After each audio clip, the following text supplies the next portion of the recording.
Cricket പ്രേമികളെ സംബന്ധിച്ചിടത്തോളം ഏറ്റവും ദുഃഖകരമായ ഒരു വാർത്തയോടെയാണ് ഈ പുതുവർഷത്തിലേക്ക് കടക്കുന്നത്. ഓസ്ട്രേലിയൻ ഇതിഹാസ താരം 90കളിലെയും 2000ങ്ങളിലെയും ഓസീസ് ടീമിലെ ഏറ്റവും ടെക്നിക്കലി ഗിഫ്റ്റഡായ താരമായ ഡാമിയൻ മാർട്ടിൻ അതീവ ഗുരുതരാവസ്ഥയിൽ ആശുപത്രിയിൽ പ്രവേശിക്കപ്പെട്ട വാർത്തയാണ് ഇപ്പോൾ പുറത്തുവരുന്നത്. ഓസ്ട്രേലിയക്കായി 208 ഏകദിന മത്സരങ്ങൾ കളിച്ചിട്ടുള്ള ഡാമിയൻ മാർട്ടിനെ ആരോഗ്യനില വഷളായതിനെ തുടർന്ന് ആശുപത്രിയിൽ പ്രവേശിപ്പിച്ചിരിക്കുകയാണ്. ഗുരുതര ആരോഗ്യ പ്രശ്നങ്ങൾ നേരിടുന്ന മാർട്ടിൻ കോമയിൽ തുടരുകയാണ് എന്നാണ് പുറത്തുവരുന്ന റിപ്പോർട്ടുകൾ. 54 വയസ്സുകാരനായ അദ്ദേഹത്തിന് മെനിഞ്ചൈറ്റിസ് ബാധിച്ച് അദ്ദേഹം ചികിത്സയിലാണെന്നും ഓസ്ട്രേലിയൻ മാധ്യമങ്ങൾ പറയുന്നുണ്ട്.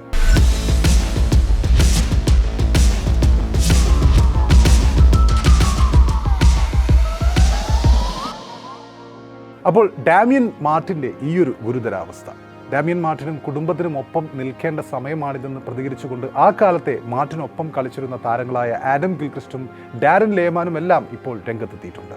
ഈ അവസരത്തിൽ അദ്ദേഹത്തിൻ്റെ റിക്കവറിക്ക് വേണ്ടി നമുക്കും പ്രാർത്ഥിക്കാം. ഡാമിയൻ മാർട്ടിനെ കുറിച്ച് പറയുമ്പോൾ പലപ്പോഴും ഓസ്ട്രേലിയയുടെ അൺസങ് ഹീറോ ആയിരുന്നു അയാൾ. ഡാമിയൻ റിച്ചാർഡ് മാർട്ടിൻ എന്ന ഡാമിയൻ മാർട്ടിൻ അതീവ കൃത്യതയോടെ ക്ലാസിക് ടെക്നിക്കിന്റെ പിൻബലത്തിൽ പന്തിന് ബാറ്റ് കൊണ്ട് തഴുകി വിട്ടിരുന്ന ക്രീസിലെ കലാകാരനായിരുന്നു അയാൾ. ഫീൽഡിലെ ചെറിയ പഴുതുകൾ പോലും കണ്ടെത്തി ഷോട്ടുകൾ ഉതിർക്കുന്നതിൽ മിടുക്കനായിരുന്നു അയാൾ. ഒപ്പം തന്നെ വളരെ പെട്ടെന്ന് റണ്ണുകൾ ഓടിയെടുക്കുന്നതിനുള്ള ആ ഒരു അബിലിറ്റിയും. 2003 ലോകകപ്പ് ഫൈനലിൽ ഇന്ത്യയുടെ കണ്ണീര് കണ്ട ആ ഒരു ഫൈനലിൽ പുറത്താകാതെ നേടിയ 88 റൺസ് മാത്രം മതി ഡാമിയൻ മാർട്ടിന്റെ പ്രതിഭയുടെ ആഴമറിയാൻ. 30 വർഷങ്ങൾക്ക് ശേഷം 2004 ഓസ്ട്രേലിയ ഇന്ത്യയിൽ ടെസ്റ്റ് പരമ്പര നേടിയപ്പോൾ ഏറ്റവും അധികം റണ്ണും പരമ്പരയിലെ താരവും ഇതേ ഡാമിയൻ മാർട്ടിനായിരുന്നു. 2006 ഓസീസ് ആദ്യമായി ചാമ്പ്യൻസ് ട്രോഫി ജയിച്ചപ്പോൾ അവർക്കായി ഏറ്റവും കൂടുതൽ റൺസ് നേടിയ ബാറ്റ്സ്മാനും ഇതേ ഡാമിയൻ മാർട്ടിനായിരുന്നു. അധികം വാഴ്ത്തുപാടലുകൾ ഇല്ലെങ്കിലും ഓസ്ട്രേലിയയുടെ ഗോൾഡൻ ജനറേഷനിലെ മധ്യനിരയിലെ വിശ്വസ്തനായിരുന്നു ഡാമിയൻ മാർട്ടിൻ. മോഡേൺ ഡേ ക്രിക്കറ്റിലെ ഓസീസിന്റെ ഏറ്റവും സ്റ്റൈലിഷ് ബാറ്റ്സ്മാൻ ആയിരുന്നു അയാൾ. റിക്കി പോണ്ടിങ്ങും ആഡം ഗിൽക്രിസ്റ്റും ആൻഡ്രൂ സൈമൺസും മാത്യു ഹെയ്ഡനും ജസ്റ്റിൻ ലാംഗറും ഒക്കെ അണിനിരന്ന ബാറ്റിംഗ് നിരയിലെ അണ്ടർറേറ്റഡ് താരമായിരുന്നു ഡാമിയൻ മാർട്ടിൻ. 92-94 കാലഘട്ടത്തിൽ അദ്ദേഹം ഓസീസ് ദേശീയ ടീമിനായി അരങ്ങേറിയിരുന്നെങ്കിലും 2000 മുതൽ 2006 അവസാനം വിരമിക്കുന്നത് വരെയായിരുന്നു ഡാമിയൻ മാർട്ടിൻ്റെ ആ ഒരു പുഷ്കല കാലമുണ്ടായിരുന്നത്. തുടർച്ചയായ 2 ലോകകപ്പുകളും 99 ലോകകപ്പും 2003 ലോകകപ്പും 2006 ICC ചാമ്പ്യൻസ് ട്രോഫിയും നേടിയ ഓസ്ട്രേലിയൻ ടീമിലെ അംഗമായിരുന്ന ഡാമിയൻ മാർട്ടിൻ. ബാറ്റിങ്ങിന് പുറമെ മാർട്ടിൻ്റെ ഇടയ്ക്കിടെയുള്ള മീഡിയം പേസ് ബോളിങ്ങും ആ സമയത്തെ ക്യാപ്റ്റൻ റിക്കി പോണ്ടിങ് നല്ലവണ്ണം ഉപയോഗിച്ചിരുന്നു. അതിനൊപ്പം കിടയറ്റ ഒരു ഫീൽഡർ കൂടിയായ ഡാമിയൻ മാർട്ടിൻ്റെ ചില ബ്രില്യൻ ക്യാച്ചുകളും അതിശയകരമായ റണ്ണൌട്ടുകളും ഇപ്പോഴും നമ്മുടെയൊക്കെ മനസ്സുകളിലുണ്ട്. യൂട്യൂബിൽ സെർച്ച് ചെയ്താൽ നമുക്ക് കാണാനുമാകും. ഫസ്റ്റ് ക്ലാസ് കളത്തിൽ വിക്കറ്റ് കീപ്പറായ ചരിത്രവുമുണ്ട് ഡാമിയൻ മാർട്ടിന്. 94-95 സീസണിൽ വെറും 23 വയസ്സുള്ളപ്പോൾ മാർട്ടിനെ വെസ്റ്റേൺ ഓസ്ട്രേലിയയുടെ ക്യാപ്റ്റനായി നിയമിച്ച ഒരു ചരിത്രമുണ്ട്. ഈ ബഹുമതി ലഭിച്ച ഏറ്റവും പ്രായം കുറഞ്ഞ കളിക്കാരനായിരുന്നു അന്ന് ഡാമിയൻ മാർട്ടിൻ. അതേ സീസണിലെ അന്താരാഷ്ട്ര ഏകദിന ടൂർണമെന്റിൽ ഓസ്ട്രേലിയ എയുടെ ക്യാപ്റ്റനായും അദ്ദേഹം സേവനമനുഷ്ഠിച്ചിട്ടുണ്ട്. 92 നവംബറിൽ ഗാബയിൽ വെസ്റ്റ് ഇൻഡീസിനെതിരെയായിരുന്നു ഡാമിയൻ മാർട്ടിൻ്റെ ടെസ്റ്റ് അരങ്ങേറ്റം. അതും ഇതിഹാസ താരമായ ഡീൻ ജോൺസിന് പകരക്കാരനായിട്ടാണ് അദ്ദേഹം അന്നിറങ്ങിയത്. ആ ടെസ്റ്റിൽ 36 റൺസും 15 റൺസും അദ്ദേഹം നേടുകയുണ്ടായി. ആ പരമ്പരയിലാകെ 28.16 ശരാശരിയിൽ 168 റൺസാണ് ഡാമിയൻ മാർട്ടിൻ നേടിയത്. MCGയിൽ 67 നോട്ട് ഔട്ട്, ആ ഒരു സ്കോറായിരുന്നു ആ സീരീസിലെ അദ്ദേഹത്തിൻ്റെ ഉയർന്ന സ്കോർ. ആ സീസണിൽ മാർട്ടിൻ ഏകദിന ടീമിലും അംഗമായിരുന്നു. പിന്നീട് പലതവണ 90കളിൽ ടീമിലെ പല സമയത്തായി വന്നും പോയുമിരുന്ന ഡാമിയൻ മാർട്ടിൻ ടീമിൽ സ്ഥിര സാന്നിധ്യമാകുന്നത് 99-2000 കാലഘട്ടത്തിലാണ്. 2000ന്റെ തുടക്കത്തിൽ ന്യൂസിലാൻഡ് പര്യടനത്തിൽ പരിക്കേറ്റ റിക്കി പോണ്ടിങ്ങിന് പകരക്കാരനായി അദ്ദേഹം വീണ്ടും ടീമിലെത്തുന്നു. 2001 ആഷസ് പര്യടനത്തിനാണ് ടീമിൽ സ്ഥിരമായ ഒരു സ്ഥാനം ഉറപ്പിക്കാൻ അദ്ദേഹത്തിന് അവസരം ലഭിക്കുന്നത്. ആദ്യ ടെസ്റ്റിൽ സഹ വെസ്റ്റ് ഓസ്ട്രേലിയൻ താരമായ ജസ്റ്റിൻ ലാംഗറിന് പകരക്കാരനായി അദ്ദേഹം ടീമിലെത്തുന്നു. എഡ്ജ് ബാസ്റ്റണിൽ നടന്ന ആദ്യ ടെസ്റ്റിൽ അദ്ദേഹം തൻ്റെ കന്നി ടെസ്റ്റ് സെഞ്ചുറി നേടുന്നു. 2001 വേനൽക്കാലത്ത് ആഷസിലെ പ്രകടനത്തിൻ്റെ ഫലമായി അദ്ദേഹത്തിന് Wisden cricketer of the year ആയി തിരഞ്ഞെടുക്കപ്പെടുന്നു. പിന്നീട് മാർട്ടിൻ ഓസ്ട്രേലിയക്കായി പതിവായി കളിക്കളത്തിൽ മികവ് കാട്ടിത്തുടങ്ങുന്ന ഒരു സമയമായിരുന്നു അത്.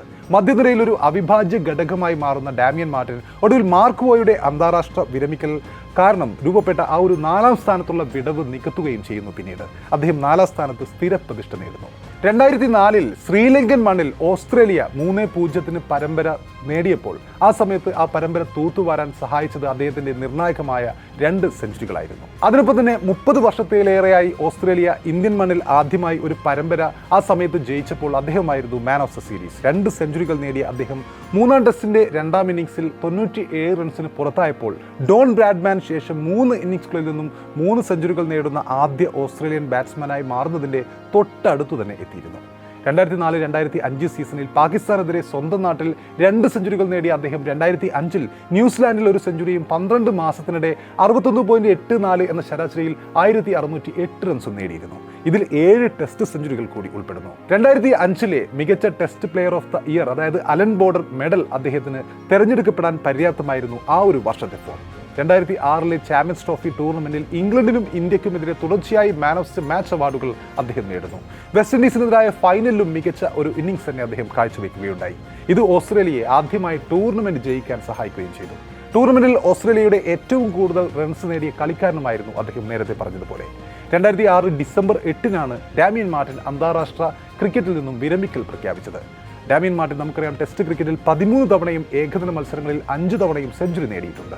സ്ട്രോക്ക് പ്ലേകൾ അനായാസം കൈകാര്യം ചെയ്തിരുന്ന ഡാമിയൻ മാർട്ടിൻ പക്ഷേ ഇന്ത്യക്കാർ നമ്മൾ അധികവും ഏറ്റവും കൂടുതൽ അദ്ദേഹത്തെ ഓർക്കുന്നത് ഒരു ഇന്നിംഗ്സിന്റെ പേരിലാണ്. 2003 ലോകകപ്പ് ഫൈനലിൽ മുറിവേറ്റ വിരലുമായി ബാറ്റ് ചെയ്ത് ഇന്ത്യക്കെതിരെ അദ്ദേഹം നേടിയ ആ ഒരു അർദ്ധ സെഞ്ചുറിയുടെ പേരിൽ. 2003-ലെ ഏകദിന ലോകകപ്പ് നമുക്കറിയാം, ഓർക്കുന്നില്ലേ ആ ഒരു ഫൈനൽ? ആവേശം വാനോളം ഉയർന്ന 2 പതിറ്റാണ്ട് മുമ്പത്തെ ആ ഒരു ഫൈനൽ. അതുവരെയും എതിരാളികളെ ഒന്നാക്കി മലർത്തിയടിച്ച് വീരന്മാരെ പോലെ കളിച്ച സൗരവ് ഗാംഗുലിയുടെ നേതൃത്വത്തിലുള്ള ടീം ഇന്ത്യ റിക്കി പോണ്ടിങ്ങിന്റെ ഓസീസിനോട് അന്ന് 125 റൺസിന് ഫൈനലിൽ അടിയറവ് പറയുകയായിരുന്നു. കിരീടം മാത്രം സ്വപ്നം കണ്ടിരുന്ന ഇന്ത്യൻ ക്രിക്കറ്റ് പ്രേമികൾ ഹൃദയം പൊട്ടി കരഞ്ഞ ദിനമായിരുന്നു അത്. അന്ന് വിജയപ്രതീക്ഷ മാത്രമായിരുന്നു ഓരോ ഇന്ത്യൻ ക്രിക്കറ്റ് പ്രേമിയുടെയും മനസ്സിൽ ഉണ്ടായിരുന്നത്. കാരണം ടൂർണമെന്റിൽ കളിച്ചിരുന്ന ദാദയുടെ നേതൃത്വത്തിലുള്ള ടീം അത്രയും മനോഹരമായിട്ടായിരുന്നു കളിച്ചത്. സച്ചിൻ ടെണ്ടുൽക്കർ ബാറ്റ് കൊണ്ട് ഇന്ത്യക്കായി നെടുന്തൂണായ ടൂർണമെന്റ് ആയിരുന്നു അത്. വീരേന്ദ്ര സെവാഗിന്റെ വെടിക്കെട്ട് തുടക്കം അന്ന് ആവോളം ആസ്വദിച്ച ടൂർണമെന്റ് ആയിരുന്നു അത്. അവശ്യ സമയത്ത് സെഞ്ചുറികളുമായി ക്യാപ്റ്റൻസ് നോക്കുകൾ കളിച്ച സൗരവ് ഗാംഗുലിയുടെ ടൂർണമെന്റ് ആയിരുന്നു അത്. മധ്യനിരയിൽ നെടുന്തൂണുകളായി ദ്രാവിഡും യുവരാജ് സിംഗും മുഹമ്മദ് കൈഫും ഇങ്ങനെയൊരു ത്രിമൂർത്തികൾ ഉദയം ചെയ്ത ടൂർണമെന്റ് ആയിരുന്നു അത്. ഇടയ്ക്ക് ഓൾറൗണ്ട് പരിവേഷവുമായി മിന്നിത്തിളങ്ങിയ ദിനേശ് മോംഗിയ, ഹർഭജൻ സിംഗിന്റെ സ്പിൻ മികവ്, ടൂർണമെന്റിലെ ആർക്കും കിടപിടിക്കാൻ പോകുന്ന ബോളിംഗ് ത്രയവുമായി സഹീർ ഖാൻ, ജവഗൽ ശ്രീനാഥ്, ആശിഷ് നെഹ്റ എന്നിവരൊക്കെയും അണിനിരുന്ന ആ ഒരു ടൂർണമെന്റ്. മൊത്തത്തിൽ ഇന്ത്യ കപ്പടിക്കുമെന്ന് ഉറപ്പിച്ചതുപോലെയായിരുന്നു ഫൈനൽ വരെ കാര്യങ്ങൾ. ലീഗ് മത്സരത്തിൽ ഇന്ത്യക്ക് വെല്ലുവിളി ഉയർത്തിയത് ഈ മൈറ്റി ഓസീസ് മാത്രമായിരുന്നു. മറ്റുള്ളവരെ എല്ലാം തോൽപ്പിക്കാമെങ്കിൽ വൈ നോട്ട് ഓസ്ട്രേലിയ, സച്ചിൻ ഇന്ന് കസറും എന്ന രീതിയിലായിരുന്നു ഫൈനലിന് തൊട്ടു മുമ്പ് വരെ കാര്യങ്ങൾ. അന്ന് ടോസ് നേടിയത് ഇന്ത്യയായിരുന്നു. ടോസ് ലഭിച്ചാൽ ആദ്യം ബോളിംഗ് ചെയ്യുക എന്നത് ഫൈനലിന് മുൻപ് തന്നെ ഇന്ത്യൻ ടീം ഒറ്റക്കെട്ടായി എടുത്ത തീരുമാനമായിരുന്നു. 280-ന് താഴെ ഓസ്ട്രേലിയയെ തളക്കാൻ സാധിച്ചാൽ ഇന്ത്യക്ക് ചേസ് ചെയ്ത് വിജയിക്കാമെന്നായിരുന്നു അന്ന് ക്യാപ്റ്റൻ സൗരവ് ഗാംഗുലിയുടെ കണക്കുകൂട്ടൽ. ഗാംഗുലി ടോസ് നേടിയിട്ടും ഓസീസിനെ അങ്ങനെ ആദ്യം ബാറ്റിങ്ങിന് അയക്കുന്നു. എന്നാൽ ഓസ്ട്രേലിയൻ ബാറ്റർമാർ തുടക്കം മുതൽ ആക്രമിച്ച് കളിച്ചതോടെ ഇന്ത്യ മത്സരത്തിൽ ബാക്ക്ഫുട്ടിലാകുന്നു. ആഡം ഗിൽക്രിസ്റ്റ് 48 പന്തിൽ 57 റൺസ് നേടുന്നു. മാത്യു ഹെയ്ഡൻ 54 പന്തിൽ 37 റൺസ് നേടുന്നു. ഇവർ ചേർന്നൊരു മികച്ച തുടക്കമാണ് അന്ന് ഫൈനലിൽ ഓസീസിന് അവർ നൽകുന്നത്. പിന്നാലെ എത്തിയ റിക്കി പോണ്ടിങ്ങിനെ തളക്കാൻ പക്ഷേ ഇന്ത്യക്ക് സാധിച്ചില്ല. 121 പന്തിൽ 4 ഫോറും 8 സിക്സറും സഹിതം 140 റൺസുമായി റിക്കി പോണ്ടിങ് പുറത്താവാതെ നിൽക്കുന്നു. ഡാമിയൻ മാർട്ടിൻ ഉറ്റ ചങ്ങാതിയായി 84 പന്തിൽ 88 റൺസ് നേടി പുറത്താകാതെ പോണ്ടിങ്ങിന് ശക്തമായ പിന്തുണ നൽകുന്നു. ഒരുവിധം ഇന്ത്യൻ ബോളിങ്ങിന്റെ വീര്യമൊക്കെ ഡിഫ്യൂസ് ചെയ്യുന്നത് പോലൊരു ഇന്നിംഗ്സ് ആയിരുന്നു അന്ന് പോണ്ടിങ്ങിന്റെയും ഡാമിയൻ മാർട്ടിന്റെയും. അന്നത്തെ മാർട്ടിന്റെ ആ ഒരു 88 റൺസിന് സെഞ്ചുറിയുടെ മൂല്യം തന്നെ ഉണ്ടായിരുന്നു. രണ്ടാമത് ബാറ്റ് ചെയ്യാൻ ഇറങ്ങിയ ഇന്ത്യ 39.2 ഓവറിൽ 234 റൺസിന് ഓൾ ഔട്ട് ആകുന്നു. ഓസീസിന് 125 റൺസിന്റെ ചരിത്ര വിജയം. ഇന്ത്യൻ ജനത കണ്ണീരണിഞ്ഞ ദിനം. അന്നത്തെ കാലത്തെ സംബന്ധിച്ചിടത്തോളം 300-ന് മുകളിലെ സ്കോറൊക്കെ ഒരുവിധം സേഫ് തന്നെയായിരുന്നു. ആ ഒരു വിജയത്തോടെ വെസ്റ്റ് ഇൻഡീസിന് ശേഷം ലോകകപ്പ് നിലനിർത്തുന്ന ആദ്യത്തെ രാജ്യമായി ഓസ്ട്രേലിയ മാറുന്നു. അതിന് പോണ്ടിങ്ങിനൊപ്പം അമരക്കാരനായി ഇതേ ഡാമിയൻ മാർട്ടിനും ഉണ്ടായിരുന്നു. അപ്പോൾ ഡാമിയൻ മാർട്ടിന്റെ ഇന്നത്തെ ഈ ഒരു അവസ്ഥ. Sending thoughts, prayers and strength to Damian Martin during this tough time. Wishing him courage to fight.